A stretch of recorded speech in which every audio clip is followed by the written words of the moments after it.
Cerita Silat Online Channel mempersembahkan serial Pendekar Raja Wali Sakti, episode Darah Pendekar, bagian 2. Dua ekor kuda berpacu cepat mendaki sebuah bukit berbatu. Penunggang kuda itu adalah seorang pemuda tampan dengan baju rompi putih melambai-lambai tertiup angin. Sebatang pedang bergagang kepala burung bertengger di punggungnya. Agak ke belakang penunggang kuda lainnya seorang gadis berwajah cantik mengenakan baju biru yang ketat. Semakin tinggi bukit berbatu itu didaki, semakin sukar dilalui. Pemuda berbaju rompi putih itu menghentikan langkah kudanya dan menoleh agak ke belakang.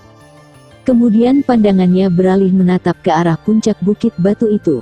Dengan satu gerakan manis, dia melompat turun dari kuda hitam pekat itu. "Kita harus meninggalkan kuda di sini, Pandan," kata pemuda itu. Gadis cantik berbaju biru yang dipanggil Pandan langsung melompat turun.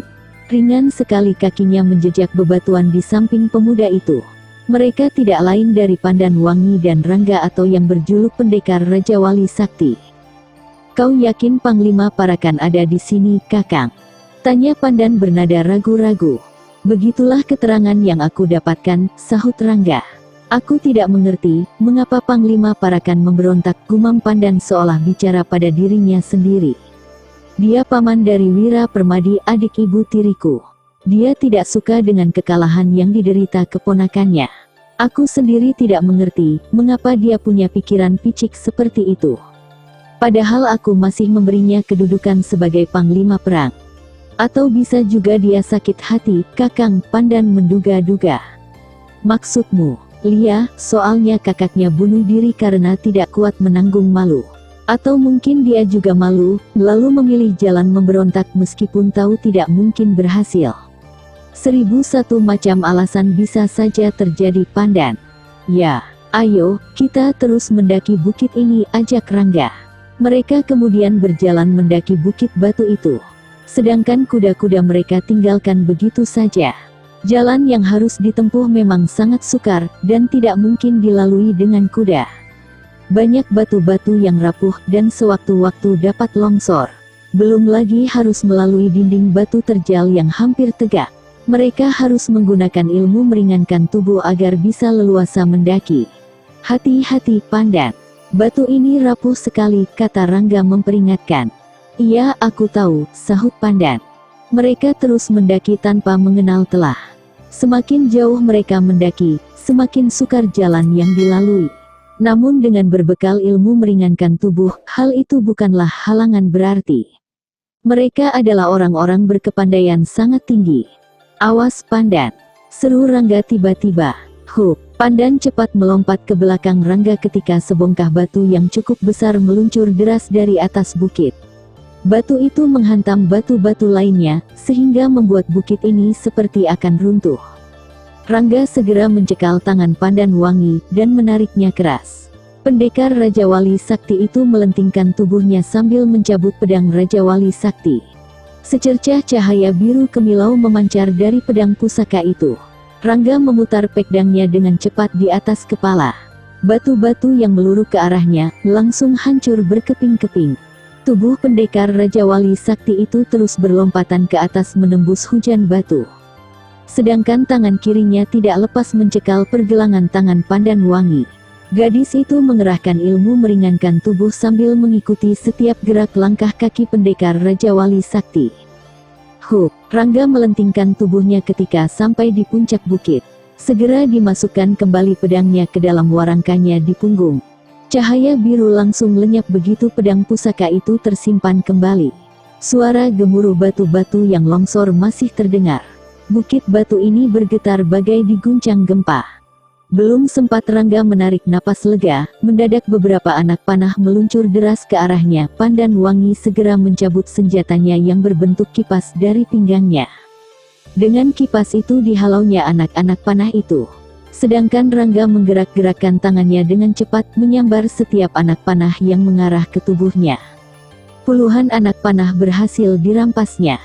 "Yap, Rangga memutar tubuhnya cepat dan melontarkan kembali puluhan anak panah yang berhasil ditangkapnya. Seketika itu juga terdengar suara jeritan melengking. Beberapa sosok tubuh yang tertembus anak panah mencuat dari balik bebatuan dan gerumbul semak belukar kering. Saat itu juga hujan anak panah langsung berhenti. Kesunyian kembali menyelimuti sekitar puncak bukit itu. Rangga mengedarkan pandangannya ke sekeliling. Seorang pun tak terlihat ada di sekitar situ. Pandangannya tertumpu pada orang-orang berseragam prajurit yang tergeletak tertembus panah. Mereka semua prajurit Karangsetra, yang telah memberontak bersama Panglima Parakan. "Jangan-jangan buruan kita sudah kabur, Kakang," kata Pandan Wangi menduga-duga. Belum sempat Rangga menjawab, mendadak di sekitar mereka bermunculan orang berseragam prajurit Karangsetra. Mereka muncul dari balik batu besar yang memenuhi puncak bukit batu ini. Seorang laki-laki bertubuh tinggi besar berpakaian panglima perang, melompat dari balik batu besar. Ringan sekali kakinya menjejak sekitar 3 batang tombak di depan pendekar Raja Wali Sakti. "Panglima Parakan," desis Rangga getir suaranya. "Hah, rupanya Karangsetra sudah kehilangan jago-jago, sehingga rajanya sendiri harus turun tangan," kata Panglima Parakan sinis. "Ini urusanku sendiri, Panglima," tegas Rangga. "Benar, dan gundikmu itu tidak perlu ikut campur." "Setan," desis Pandan tersinggung. Mukanya merah padam menahan geram. "Kotor sekali mulutmu, Panglima," geram Rangga mendesis. "Hahaha." Panglima Parakan tertawa terbahak-bahak. Pandan tidak bisa lagi menahan amarahnya. Langsung dikebutkan kipasnya hingga mengembang terbuka. Tapi Rangga merentangkan tangannya mencegah agar Pandan tidak terpancing emosinya. Gadis itu menutup kembali kipasnya, namun matanya tetap tajam menatap laki-laki berpakaian panglima di depannya. Sorot matanya memancarkan kemarahan yang amat sangat. "Biar ku penggal lehernya, Kakang," kata Pandan Wangi sengit. "Ayo, Rangga, majulah. Biar semua orang yang ada di sini tahu kalau kau hanya gembel busuk yang mengaku putra Kanda Arya Permadi." Keras sekali suara Panglima Parakan. "Sebaiknya kau menyerah saja, Panglima. Tidak ada gunanya bertahan. Pihak istana akan mengadilimu secara adil," ujar Rangga masih mencoba membujuk. "Puih, gembel-gembelmu tidak pantas mengadiliku. Seharusnya mereka yang kuadili," jawab Panglima Parakan. "Kau sendiri tidak lebih rendah dari anjing busuk." Dengus Pandan Wangi semakin geram. "Puih, apa kau anggap dirimu suci, gundik rendah?" "Cukup," bentak Rangga mulai hilang kesabarannya. Bentakan yang keras itu membuat Panglima Parakan langsung diam. Hatinya sempat bergetar juga mendengar suara yang keras menggelegar. Sedangkan Pandan Wangi juga mengatupkan mulutnya. Rangga melangkah maju 2 tindak. Tatapan matanya tajam menusuk langsung ke bola mata Panglima Parakan. "Sudah cukup, aku menahan kesabaran, Panglima," kata Rangga. Suaranya dingin menggetarkan. "Heh, lalu apa maumu?" tantang Panglima Parakan. "Kau sendiri yang menentukan jalan hidupmu, Panglima. Jangan banyak omong, Rangga. Ayo, hadapi aku," bentak Panglima Parakan. Setelah berkata demikian, Panglima Parakan segera melompat menyerang. Secepat kilat dicabut pedangnya, dan langsung dikibaskan ke arah leher. Rangga menarik kepalanya sedikit ke belakang, maka tebasan pedang itu lewat sedikit di depan tenggorokannya. Gagal dengan serangan pertama, Panglima Parakan melanjutkan dengan serangan berikutnya. Pedang di tangan Panglima Parakan berkelebatan cepat mengurung tubuh pendekar Raja Wali Sakti. Sementara itu, Pandan Wangi juga sudah sibuk menghadapi para prajurit Panglima pemberontak itu. Kipas mautnya berkelebatan cepat membongkar keroyokan prajurit Karangsetra yang memberontak itu. Setiap kibasan kipasnya selalu diikuti dengan terjungkalnya seorang prajurit. Puncak bukit batu yang semula sunyi sepi, kini penuh teriakan dan pekik melengking, ditingkahi denting senjata berada. Tubuh-tubuh mulai bergelimpangan bersimbah darah. Sementara Rangga masih melayani Panglima Parakan dengan tangan kosong. Meskipun kesabarannya sudah sampai pada puncaknya, pendekar Raja Wali Sakti itu masih berusaha untuk tidak mencelakakan Panglima Parakan. Dia bermaksud menangkapnya hidup-hidup dan mengadilinya seadil-adilnya. Sudah tidak terhitung lagi berapa prajurit yang tewas dalam pertempuran itu. Pandan Wangi bagaikan seekor singa betina yang mengamuk tanpa kenal ampun lagi. Sementara Rangga masih tetap tidak ingin membalas serangan-serangan Panglima Parakan.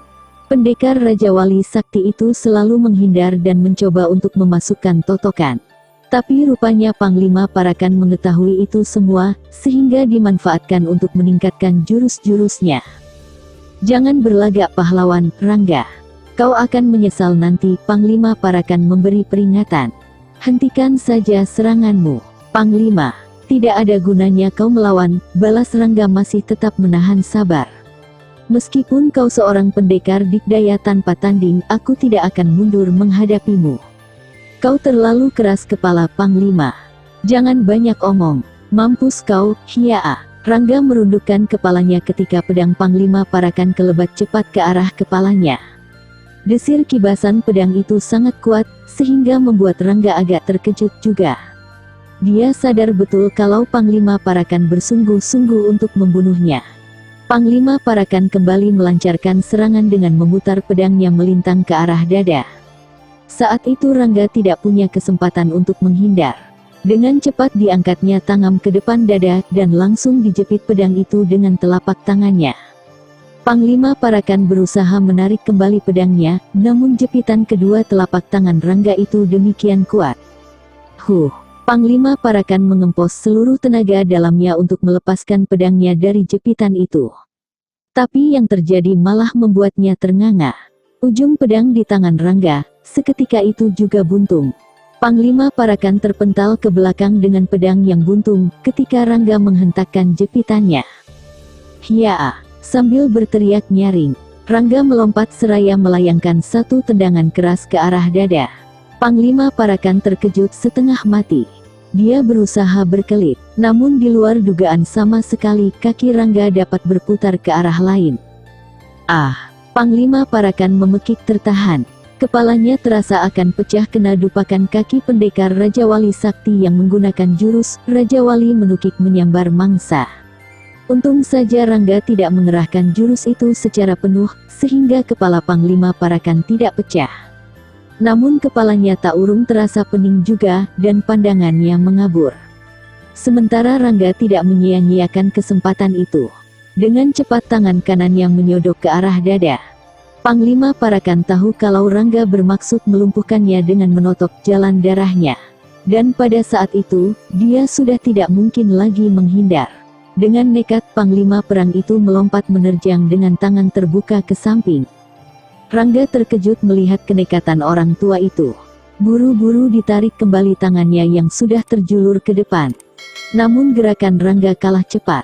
Tak ampun lagi, Panglima Parakan membiarkan dadanya tertembus jari tangan pendekar Raja Wali Sakti yang telah menegang kaku. Panglima Parakan menjerit keras. Rangga tersentak kaget, buru-buru ditarik tangannya yang melesak dalam ke dada orang tua itu. Sebentar Panglima Parakan masih mampu berdiri, kemudian tubuhnya ambruk.